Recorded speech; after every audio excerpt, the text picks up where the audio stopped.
I still remember the exact moment my heart cracked, not loudly, not dramatically, but silently, the way something precious breaks when no one is watching. I had just returned from the market, my arms aching with grocery bags, my mind already planning dinner. The house felt unusually loud. Laughter echoed from the living room, sharp, careless laughter. My son's voice, Arslan's. I stopped just outside the doorway when I heard him say it. Of course I used her salary for my mother-in-law. He boasted, laughing freely, as if he had said something clever. Why would I spend my own money when she earns more than enough? The words hit me harder than any slap ever could. I stood there, invisible, my fingers loosening as a bag slipped from my hand. Oranges rolled across the floor, but no one noticed. Arslan was too busy enjoying his moment. His wife, Sana, sat beside him, her hands folded tightly in her lap, her eyes fixed on the carpet like she was afraid to look up. She didn't laugh. She never laughed anymore. My mind raced backward through years of memories, late nights sewing clothes, so Arslan could afford tuition, skipped meals, so he could eat better, silent prayers that he would grow into a good man. I had raised him alone after his father's death, believing love and sacrifice would shape his character. But the man laughing in front of me felt like a stranger. A wife's money belongs to her husband anyway. Arslan continued, glancing up and finally seeing me standing there. Instead of stopping, he smiled wider. Isn't that right, Amy? My chest tightened. Sana's salary, the money she earned by waking before sunrise, standing all day, returning home exhausted. That money paid for hospital bills, medicines, treatments, for someone who wasn't even her responsibility. And yet Sana herself wore out clothes, delayed doctor visits, and apologized for being too tired. I looked at her face closely then, the dark circles, the forced calm, the quiet suffering she had never complained about. Something shifted inside me. I didn't scold my son. I didn't cry. I didn't raise my voice. I smiled, because in that moment I understood something very clearly. This betrayal would not be answered with anger. It would be answered with consequences, and my son had no idea what was coming. That night, sleep refused to come to me. I lay awake listening to the slow rhythm of the house, the ticking clock, the distant hum of traffic, the occasional creak of old walls. Every sound felt louder after the laughter I had heard earlier, laughter that still rang in my ears like an insult echoing through my heart. I kept seeing Sana's face, not the polite smile she wore in front of others, but the tired eyes that followed her everywhere. I realized I couldn't remember the last time I had seen her laugh freely.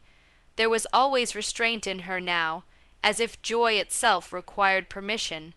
Near dawn, I heard movement in the kitchen, soft footsteps. I wrapped my shawl around my shoulders and went out quietly. Sana stood by the stove, preparing breakfast with mechanical precision. Her hair was tied back neatly, but loose strands framed her face, making her look older than her years. "You're awake early," I said gently. She startled, then smiled out of habit. "I couldn't sleep, Amy." "Neither could I wanted to say. We sat together at the small kitchen table. For a while, neither of us spoke. Then I noticed her hands, rough, trembling slightly as she held her cup of tea. "Beta," I said softly, "tell me something honestly. How long has this been going on?" Her eyes filled instantly. She tried to look away, but the tears betrayed her. "Since the beginning," she whispered, "the first month after marriage. The words settled heavily between us. She told me everything then. How her entire salary went directly into Arslan's account, how questioning it was called disrespect, how being tired was labeled laziness. She spoke without drama, without accusation, as if she were describing someone else's life. I thought if I stayed patient, things would change. She said, her voice breaking. I didn't want to be the reason for conflict. My throat tightened. I saw my younger self in her, the woman who had learned to stay silent to keep peace. And you never told me. I asked. She shook her head. I didn't want you to feel hurt. He's your son. That was when I understood the deepest cruelty of it all.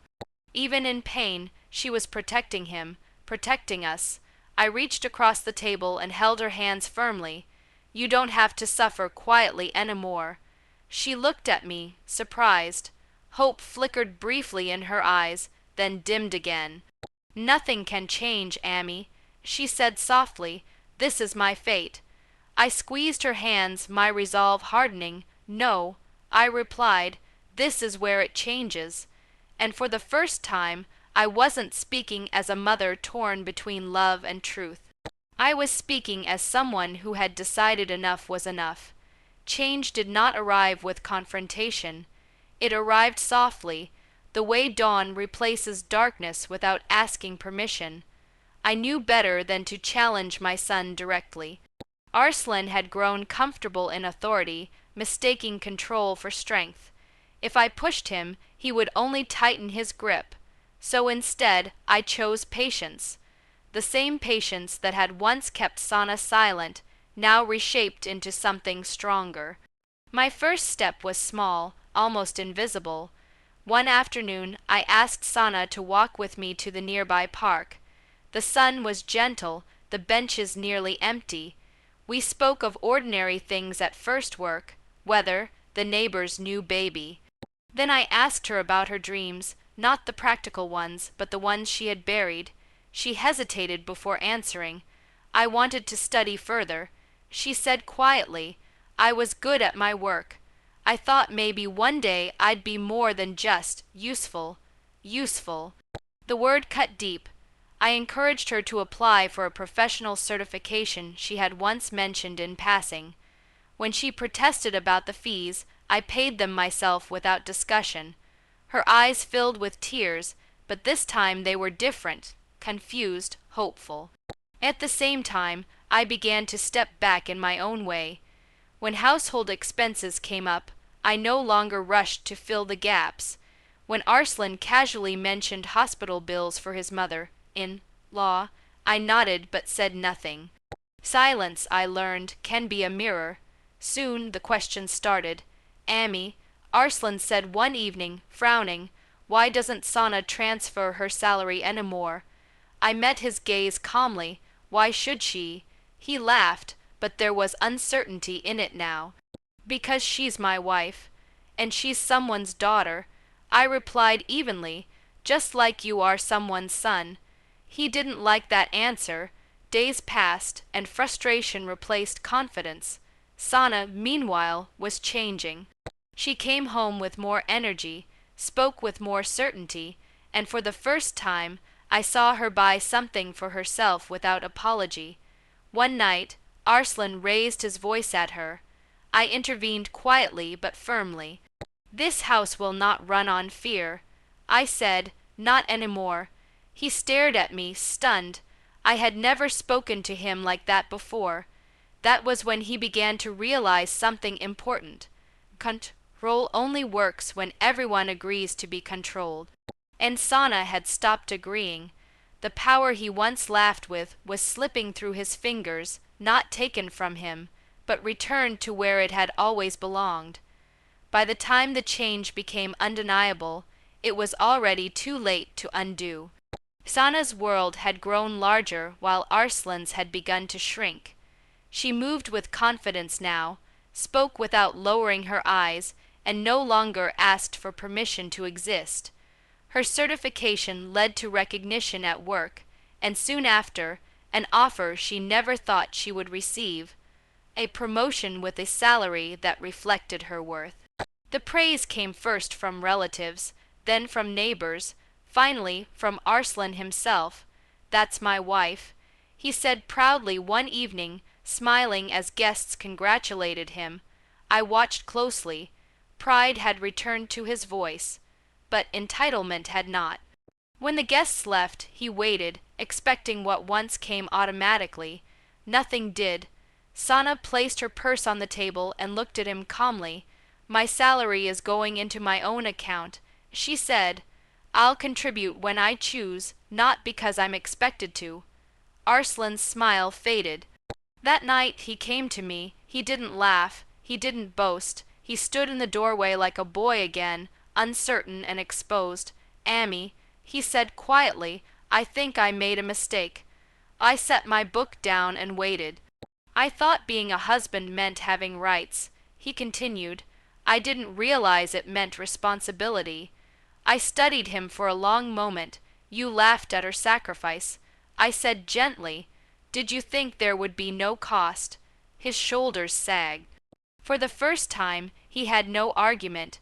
Days later, he apologized to Sana not loudly, not dramatically, but sincerely. He acknowledged the harm, the control, the careless cruelty of his laughter. Sana listened without interrupting. When he finished, she spoke just once. I stayed when I was silent. She said, I'm staying now because I have a voice. That was the difference. The revenge was never punishment. It was awakening.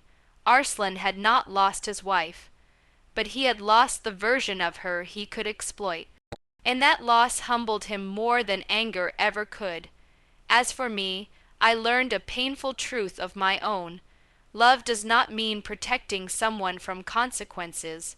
Sometimes, the greatest act of love is stepping aside and letting the lesson land. The laughter that once shattered me had disappeared.